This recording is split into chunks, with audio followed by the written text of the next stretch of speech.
कि कहाँ गलती हमारे से हो रही है। पहली चीज़, आज का विद्यार्थी क्या क्या गलतियां कर रहा है जो मैं समझ पा रहा हूँ। आप अपने दिल पे मत लेना, आप अच्छे से सुनना। अगर लगे आपको कि आप इसमें से कोई गलती नहीं कर पा रहे, तो मैं आपको बहुत विश्वास के साथ कह सकता हूँ कि आप आने वाले कुछ ही समय में बहुत अच्छी जगह पे होंगे। देखो, ये बात केवल सरकारी नौकरी की नहीं है, ये बात जीवन की हर हर जगह की, हर स्तर की है। चूंकि मैं बात स्टूडेंट से कर रहा हूँ, तो मैं यहाँ पे जॉब की बात करूंगा, मैं उन परीक्षाओं की बात करूंगा जिनकी आप तैयारी कर रहे हैं। बाकी लागू जीवन के हर क्षेत्र में होती है। देखिए, सबसे बड़ी गलती हमारे से कहाँ हो रही है। पहली चीज, हम जब भी कभी पढ़ते हैं तो हम आधा अधूरा पढ़ते हैं, हम पूरा पढ़ने की आदत नहीं है। और आधा अधूरा, आधा पढ़ने का नुकसान क्या है? नुकसान ये होता है कि न तो हम कॉन्फिडेंस हमारे में आता है कि भाई हमने पूरा अच्छे से कर रखा है, और न वापस वो पढ़ा जाता है क्योंकि मन में आता है कि पढ़ा हुआ है। आधा अधूरा पढ़ने का तात्पर्य क्या है? तात्पर्य ये है कि जैसे कोई पुस्तक ली तो उसको पूरा नहीं किया, बीच में छोड़ दिया। जैसे कोई अध्याय लिया तो पूरा पढ़े बिना उसको छोड़ दिया बीच में। कोई विषय लिया तो पूरा पढ़े बिना उसको छोड़ दिया। किसी परीक्षा का सिलेबस लिया, पूरा पढ़े बिना उसको छोड़ दिया। बीच में नहीं छोड़ना चाहिए। मुझे लगता है कि आधा अधूरा की बजाय हमेशा पूर्णता की नीति रखिए। आपने कोई पुस्तक उठाई है तो लास्ट पेज तक जाइए आप। आपने कोई सिलेबस उठाया, लास्ट पेज तक जाइए आप। तो सबसे बड़ी बात यह कि हम है वो पढ़ना जब भी होता है हम आधा अधूरा पढ़ के छोड़ देते हैं, तो फिर ना तो वो याद होता है और न वो अपढ़ा हुआ रहता है कि भाई उसको मैं बाद में पढ़ूंगा, वो भी नहीं रहता, वो बीच की घास हो जाती है। आज के विद्यार्थी की सबसे बड़ी समस्या है। दूसरी बात, वो सुनते भी आधा अधूरा ही। सुनते भी कैसा है? आधा सुनते हैं। जब मैं कोई बात कर रहा हूँ तो बीच में ही उसको आधा सुनने के बाद ही अपना कंसेप्ट बना लेते हैं। इसलिए कहते हैं कि बात को भी पूरा सुनेगा। जब तक पूरा नहीं सुनोगे, पूरा नहीं पढ़ोगे, तब तक निश्चित तौर पे आप कभी अपना कंसेप्ट क्लियर नहीं कर सकते। तो अगर आप किसी शिक्षक से पढ़ रहे हैं या आप किसी मार्गदर्शक की बात को सुन रहे हैं या घर वालों की बात को सुन रहे हैं या शिक्षक की बात को सुन रहे हैं, तो सुने भी उसको पूरा और पढ़े भी पूरा। ये आम गलती है जो हम लोग करते हैं। इसलिए पहली चीज़ ये ध्यान रखिए कि जब भी कोई टॉपिक पढ़ो, किताब पढ़ो, सिलेबस पढ़ो, उसको बराबर तरीके से ये समझ के पढ़ो कि उसको पूरा करना है। अगर आप पूरा नहीं पढ़ते हैं तो उसको बहुत ज़्यादा लॉस आता है। तीसरी कमी कहाँ आती है? हम पाठ्यक्रम का एक बहुत बड़ा हिस्सा छोड़ देते हैं। पाठ्यक्रम का हिस्सा छोड़ने का नुकसान क्या है? देखिए, जैसे फर्स्ट ईयर की कोई तैयारी तो फिर गणित है, इंग्लिश है, विज्ञान है, कोई ये छोड़ देता है, कोई मैनेजमेंट छोड़ देता है। ऐसे करते करते 75 क्वेश्चंस में से 10, 15, 20 हम छोड़ देते हैं। कोई ये कह के छोड़ता है कि मुझे आता नहीं। ठीक है, नहीं आता तो करना पड़ेगा, क्योंकि लेने तो कम ही है, आपको पता है, तो फिर उसमें से वो वही लेंगे तो ठीक ठाक आता है। कुछ ये कह के छोड़ देते हैं कि तो मुझे आता नहीं, बाद में देखते हैं। कोई ये कह के छोड़ता है कि इसको क्या देखना है, इसमें से सवाल नहीं आता। बहुत सारे बहाने बना के हम सिलेबस का एक सर्टेन हिस्सा छोड़ देते हैं और 75-80% सिलेबस तैयार करते हैं। अब इसका परिणाम ये निकलता है कि 75-80 तैयार करते हैं तो उसमें से याद कितना रहता है? याद रहता है 60%, क्योंकि जितना पढ़ते हैं उतना सारा याद तो होना नहीं है। अब याद इतना कि अब उसको एग्जीक्यूट करना है। एग्जीक्यूट करोगे तो वो 40% पे आ जाएगा। अब बाउंड्री लाइन पे आगे सीधे सीधे। तो इससे बेहतर ये होता है अगर 100% करते हैं तो 80 याद होता है तो 60% स्कोर हो जाता है। हम लोग क्या करते हैं? पाठ्यक्रम का बड़ा हिस्सा छोड़ देते हैं और ये सब करते हैं। ये एक दौर था 2020 तक चल जाता था, क्योंकि उस समय सब लोग छोड़ते थे। तो सब छोड़ते थे तो फर्क नहीं पड़ता। अब क्या है? अब ऐसे बच्चे आ गए हैं जो ब्राइट है एकदम। आईआईटीएंस भी एग्जाम्स में आने लग गए, डॉक्टर आने लग गए। अब वो गणित, इंग्लिश, विज्ञान, कला वर्ग कुछ भी नहीं छोड़ते। सिलेबस का अच्छा सा हिस्सा देख के जाते हैं और जो चीजें वो देख के जाते हैं वो ढंग से देख के जाते हैं। तो इसलिए कहते हैं कि पाठ्यक्रम के हिस्से अगर अब आप छोड़ोगे किसी भी बहाने से, तो वो डेफिनेटली आपकी असफलता का कारण बनेगा। और मुझे ये लगता है कि पाठ्यक्रम का कोई भी हिस्सा परीक्षा से 1 महीने पहले तक रिवीजन किए हुए बिना रहना नहीं चाहिए। एक बार उसको ठीक से पूरा रिवीजन किसी ने कर लिया तो निश्चित तौर पे कॉन्फिडेंस भी बिल्ड होता है और एग्जाम हॉल में अच्छी एक्यूरेसी आ जाती है, गलतियां बहुत कम हो जाती हैं। तो ये पाठ्यक्रम का हिस्सा जो है, ये छोड़ने की जो हमारी आदत बनी हुई है, ये हमें सुधारनी पड़ेगी आज नहीं तो कल, अन्यथा वही रिजल्ट रिपीट होने वाले हैं। और हम क्या गलती करते हैं? और हम ये गलती करते हैं कि जैसे किसी ने लाइब्रेरी ज्वाइन करी, ठीक बात है, या कोई रूम पे ही पढ़ रहा है, दोनों जो भी जहाँ कोई पढ़ रहा है। अब जनरली मैं लाइब्रेरी की बात क्यों कर रहा हूँ? यहाँ पे किसी ने जैसे 6-6 घंटे की 2 शिफ्ट ज्वाइन कर रही है, 12 घंटे की। अब 12 घंटे की शिफ्ट ज्वाइन कर ली, 12 घंटे बैठा भली है, क्वालिटी ऑफ जो टाइम है स्टडी का उसका, वो 3-4 घंटे का है। अब 3-4 घंटे ही आप पढ़ रहे हो, भले लाइब्रेरी 8 घंटे आपने लाइब्रेरी ले ली हो, फिर 3-4 घंटे पढ़ रहे हो, बाकी टाइम क्या हो रहा है? बाकी टाइम भले आप वीडियो डाउनलोड करके देख रहे हो, चाहे आप रील्स में फंसे हुए हो, चाहे आप दोस्तों से गॉसिप्स कर रहे हो, चाहे आप कट ऑफ की चर्चाएं कर रहे हो, कहीं आप किसी दूसरे शिक्षकों की चर्चाएं कर रहे हो, या कुछ नई कहानियां वहां गढ़ रहे हो। आप नई कहानियों से मेरा तात्पर्य जो मैं कहना चाह रहा हूँ आप अच्छे से समझते हो। तो तो अब आप सोचिए कि 8 घंटे की लाइब्रेरी में क्यों फॉर्मेलिटी कर रहे हो आप? ठीक है, 1 घंटा, सवा डेढ़ 1 घंटा 1.5 घंटा पढ़ लिया, 5-7 मिनट घूम के आ गए, आधा घंटा घूम के आ गए, फिर 1.5-2 घंटे फिर एक शिफ्ट लगा ली, तो 8 घंटे की लाइब्रेरी में एटलीस्ट 5-6 घंटे तो पढ़ाई हो आपकी। मैंने देखा है कि 8-8 घंटे हम ज्वाइन भले कर लेते हैं। मैं ये बात सभी स्टूडेंट पे लागू नहीं है, मैं कह रहा हूँ ना, मैंने आपको बताया कि मैं जो कारण बता रहा हूँ, इनमें से आप जो गलती कर रहे हैं उनमें से हो सकता है एक आधा कारण हो, किसी के 2 कारण होंगे, किसी के ये कारण भी होगा, किसी के ये कारण भी होगा। कई बच्चे वाकई में 12 घंटे की लाइब्रेरी ज्वाइन करके 7-8 घंटे क्वालिटी टाइम पढ़ रहे हैं, बट वो यहाँ कहीं गलती कर रहे हैं। तो ये गलती कमियां जो है ये आपकी सभी पर लागू नहीं होती है, किसी न किसी पर कोई न कोई कमी लागू होती आ रही है। इसलिए आप ये मत कहना सर मैं तो लाइब्रेरी में पूरा पूरा बैठता हूँ, पूरा टाइम पढ़ता हूँ, फिर भी फेल हो रहा हूँ। तो बेटा तो ये गलती कर रहा होगा, ये नहीं कर रहा तो ये कर रहा होगा, 3-4 और बता रहा होने चाहिए। तो जरूरी नहीं कि सब यही गलती कर रहे हैं, तो ये भी ये गलती है। अगर आप वहां जा रहे हो तो क्वालिटी ऑफ टाइम जो स्टडी का है वो एटलीस्ट 70-80% तो हो। भाई 10 घंटे पढ़ने जा रहे हैं तो 6-7-8 घंटे तो बढ़िया पढ़ो। और देखा मैंने ये है कि ऐसा करने वाले अंदर 10% ही है, बाकियों के डेरे गर्क में जा चुके हैं, पढ़ाई कम हो रही है और इसके अलावा सब हो रहा है वहाँ पे। यही बात रूम की है, यही बात लाइब्रेरी की है। कहाँ से सफल होंगे? फिर आप भले ही हजारों सिस्टम को दोष दे दो, कोचिंग्स को दोष दे दो, शिक्षकों को दोष दे दो, किताबों को दोष दे दो, कोई फायदा नहीं है। अल्टीमेटली गलती सिर्फ आपकी है। कोचिंग सही नहीं था तो छोड़ देते, दूसरी जगह जाते। किताब सही नहीं थी तो छोड़ देते, किसने मजबूर किया था? शिक्षक सही नहीं था, छोड़ देते, कोई बंधे हुए थोड़ी, एग्रीमेंट थोड़ी है आपके साथ। नोट्स ठीक नहीं थे, छोड़ देते, दूसरे अपना लेते। तो जब चीज सही नहीं लग रही है आपको तो छोड़ दो उसको, अपन बंधे हुए नहीं है किसी से भी। इसलिए इन चीजों का ध्यान रखें कि अगर आप लाइब्रेरी रूम वगैरह कहीं ज्वाइन किया हुआ है तो पढ़ने का जो गुणवत्तापूर्ण समय है वो अधिक होना चाहिए। वो 10 घंटे की लाइब्रेरी में 2-3 घंटे नहीं होना चाहिए, एटलीस्ट 70% टाइम अच्छा पढ़ाई का निकलना चाहिए। और क्या गलती कर रहे हैं इसके अलावा? सामग्री, सामग्री के सामग्री की पूरी यूं कहिए कि दुकान लगा रखी है। एक एक पार्ट के लिए 5-5 4-4 किताबें लगा रखी है। आज मैंने बताई वो लेके आई, कल किसी और ने बताई वो भी लेके आ गए, कोई मतलब नहीं। मैं ये कहता हूँ कि हर पार्ट के लिए एक पुस्तक एक ही होनी चाहिए, भले वो गाइड हो, नोट्स हो, बुक्स हो, जो भी आपके पास हो, बस उसी को बार बार घुमाइए आप। ठीक है, किसी के पास नई सामग्री है तो सवाल सब में बराबर ही आते हैं, ले दे के लास्ट में सारे शिक्षक, सारी गाइड, सारे नोट्स, सारी कोचिंग 80-90% पे दावा करती हुई दिखेगी आपको। और दावा कोई हवा में तो करता नहीं, आए भी होंगे डेफिनेटली। इसलिए मेरा ये आप सभी को सुझाव है कि आप लिमिटेड मटेरियल रखिए, उसी को बार बार पढ़िए। जितना ये फैलाओगे ना उतना उलझोगे आप।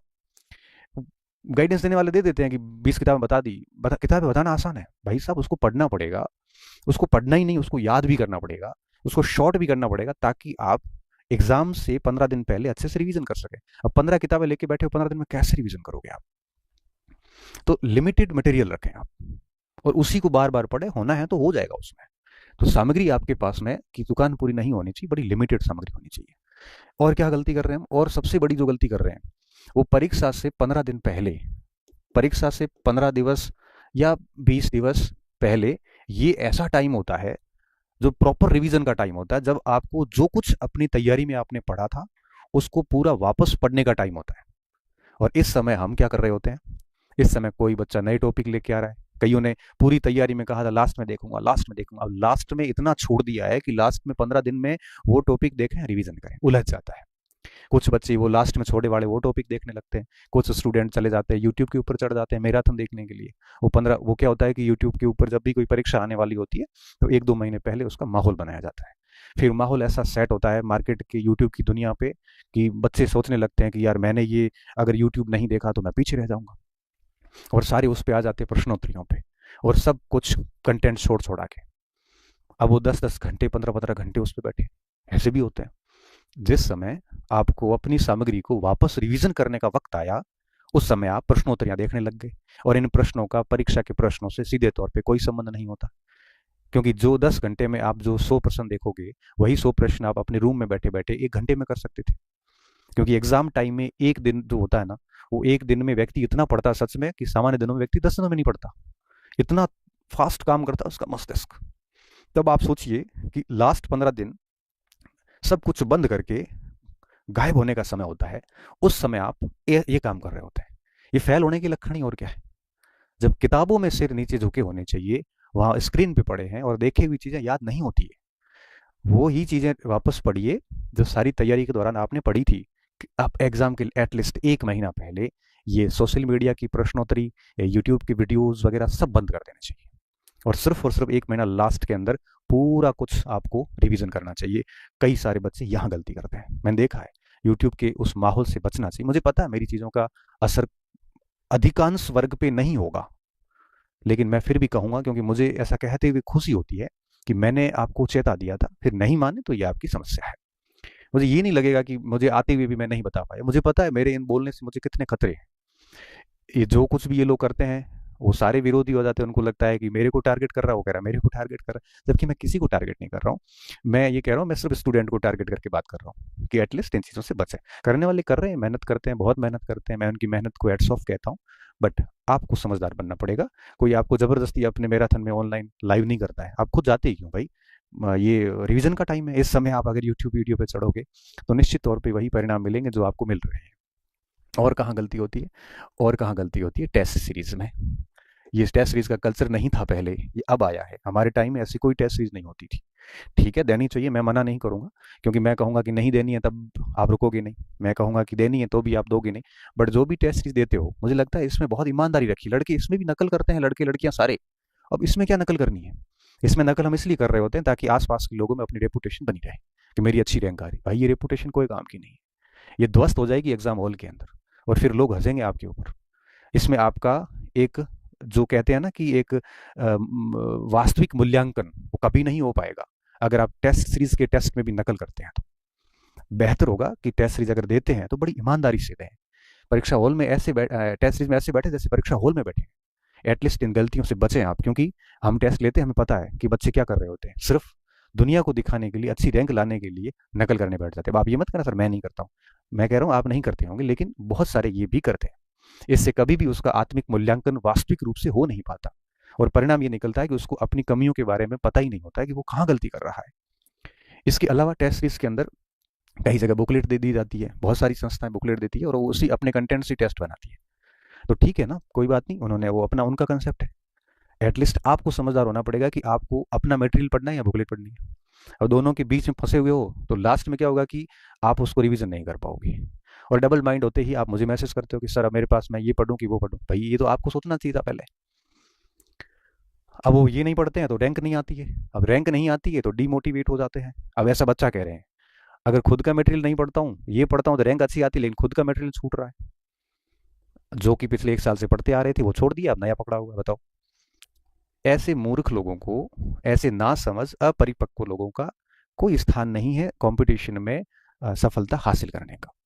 समझदार और परिपक्व होना जरूरी है, मेहनती होने के साथ साथ, बुद्धिमान होने के साथ साथ समझदार और परिपक्व होना भी जरूरी है। अन्यथा एग्जाम हॉल में भी अगर मान लो बहुत टफ पेपर आ गया तो भी उसको नहीं पता कि उसको कितने सवाल करने पड़ेंगे ऐसे पेपर्स में। और क्या क्या गलतियां होती है हमारे से, ये गलतियां तो होती होती। इसके साथ साथ में कई बार हम विद्यार्थी होने के साथ साथ में वकील होते हैं।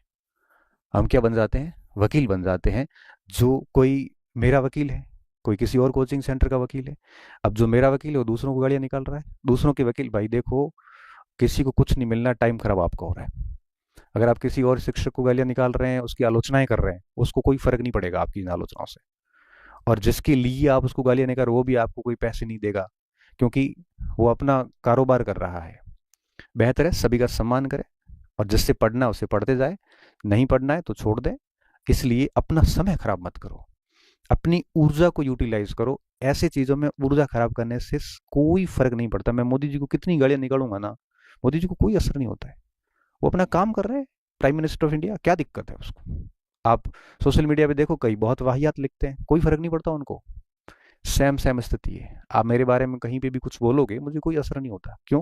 क्योंकि मुझे पता है मैं गलत नहीं। शुरुआत में मुझे भी होता था असर, और आज मैं मेरा काम कर रहा हूँ, ठीक है ना। 1000 में से अगर 100 लोग गालियां निकालेंगे तो कोई ठीक है, उसकी वो जिसकी सोच है, जिसके पास जैसे संस्कार है, जिसके पास जैसे शब्द है, वो वैसे ही बोलेगा। कहीं फ़र्क नहीं पड़ता मुझे। कई बार मेरे पास ऐसे स्क्रीनशॉट आते हैं जो मैं मेरे बारे में कोई आलोचना छोटी-मोटी की हुई, हालाँकि कम होती है मेरे बारे में, फिर भी आती है। तो मैं उसको कहता हूँ, "अरे! मरने दो, क्या फ़र्क पड़ता है?" जिसकी जैसी सोच है, जिसके पास जैसे शब्द हैं, जिसके पास जैसे संस्कार है, वो वैसे ही बोलेगा। कई बार मेरे पास ऐसे ऑडियो रिकॉर्डिंग आती है। कई बार कोई मेरे साथी कहीं मेरे बारे में बोल रहे होते हैं, Ganpat Singh is not a good human being as a good human being, कई बार ऐसे सुनने को मिलता है। मुझे कोई फ़र्क नहीं पड़ता, क्यों? क्योंकि मुझे पता है कि मैं क्या कर रहा हूँ। बस इससे अधिक मैं कुछ जानता नहीं हूँ, और विद्यार्थी मेरे बारे में कभी ऐसा बोलेगा नहीं, और बाकी बोलते हैं तो उनकी माइंडसेट है। हम किसी को चेंज नहीं कर सकते। तो सभी के होते हैं आलोचक वगैरह, तो आप लोगों को भी कोई आलोचना कर रहा है आपकी, तो कोई बात नहीं, करने दो ना। बढ़िया बात है, आप काम कर रहे हो इसलिए आलोचना हो रही है, अदरवाइज नहीं होती। ठीक है ना? तो आप लोग इन चीज़ों से बचें, किसी के भी वकील ना बने, अपना समय जो है वो सदुपयोग करें। ठीक है? और एक और कमी जो हमारे में देखने को मिलती है, वो है सातत्य। ये नहीं है बिल्कुल। सततता जैसे हम कह सकते हो, सीधे गलत शब्द है सततता, मतलब आप कंटिन्यूअसली कह सकते हो, कंसिस्टेंसी कह सकते हो।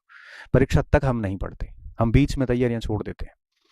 अब जिस स्टूडेंट ने सिलेबस को ढंग से समझ लिया, ठीक से पढ़ लिया, अच्छे से सुन लिया, अच्छे से पूरा पाठ्यक्रम पढ़ लिया, लाइब्रेरी वगैरह का अच्छे से यूटिलाइज कर लिया, लिमिटेड सामग्री को रखा, परीक्षा से एक महीना पहले पूरा बढ़िया रिवीजन किया, टेस्ट सीरीज को बड़ी ईमानदारी से दिया, इन सारी चीज़ों से दूर रहा, और परीक्षा तक लगातार एक ही टारगेट को फोकस करके लगा रहा, बिना कोई माहौल बनाए हुए, क्योंकि माहौल का जमाना है इस समय, तो वो बच्चा 1 या 2 अटेम्प्ट के अंदर अंदर अपना काम जमा लेगा।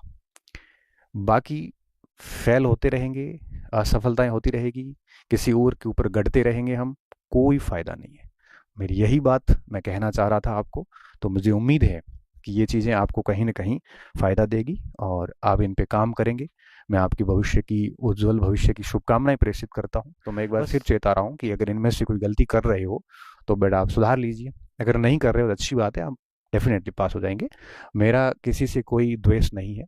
मैं मेरे काम में लगा रहता हूँ, ठीक है? बच्चों से बात करना, बच्चों को सही दिशा दिखाना, ये मेरा हमेशा से आदत रही है और शुरू से यही कर रहा हूँ। कड़वा बोल देता हूँ, बहुत अधिक सच्चाई बोल देता हूँ कई बार। इस वजह से कई लोग हैं वो खिलाफ भी हो जाते हैं, लेकिन मुझे फ़र्क नहीं पड़ता कि मेरे सच बोलने से अगर कोई खिलाफ होता है तो कोई बात नहीं, होते रहो। और हाँ, एक शिक्षक होने के नाते मैं समय-समय पे ये बोलता रहूँगा। तो बहुत-बहुत धन्यवाद विद्यार्थियों, अच्छे रहिए, मस्त रहिए, और हाँ, अगर ये वीडियो आपके काम का नहीं है, आपको लगे कि ये बातें हम ऐसी गलतियाँ नहीं कर रहे हैं, तो मस्त रहिए और इग्नोर करिए, और अच्छे से आप जैसा चल रहे हैं वैसे चलते रहिए। धन्यवाद।